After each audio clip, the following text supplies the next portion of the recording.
আসসালামু আলাইকুম রাহমাতুল্লাহ। নিউ টিভি এর বাংলা নিউজে আপনাদের স্বাগত। সাথেই থাকছি আমি নূর আজিজা। আজ 13 জুন 2026।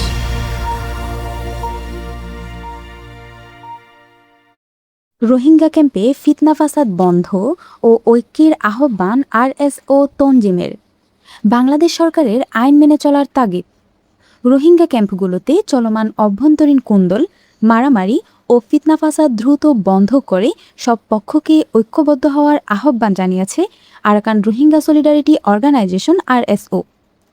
একই সঙ্গে বাংলাদেশে অবস্থানরত সাধারণ রোহিঙ্গাদের স্থানীয় আইন কানুন ও সরকারের নির্দেশনা কঠোরভাবে মেনে চলার তাগিদ দেওয়া হয়েছে। আরএসও তনজিমের পক্ষ থেকে রোহিঙ্গা মুরব্বী, অ্যাক্টিভিস্ট এবং নেতৃবৃন্দের উদ্দেশ্যে এই বিশেষ বার্তা ও জরুরি আহ্বান জানানো হয়।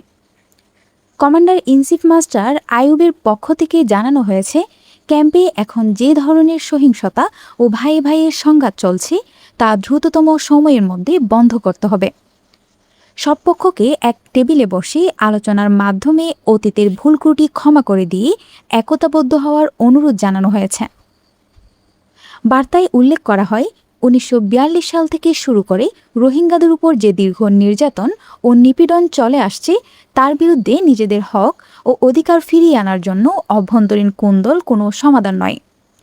নিজেদের মধ্যে শত্রুতা ও ফিতনা ফাসাদ বজায় রাখলে পুরো রোহিঙ্গা জাতি আরও বেশি কষ্টের মুখোমুখি হবে।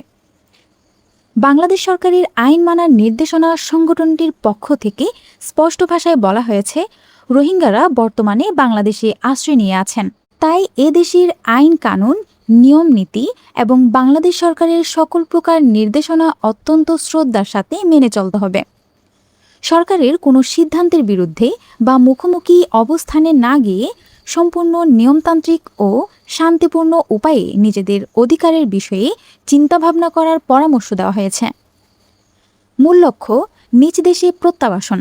রোহিঙ্গা নেতৃবৃন্দ মনে করেন, নিজেদের মধ্যে বিভেদ ভুলে সম্মিলিতভাবে চেষ্টা করলেই কেবল ভবিষ্যতে সসম্মানে ও শান্তিতে নিজেদের মাতৃভূমি আরাকানে ফিরে যাওয়া সম্ভব।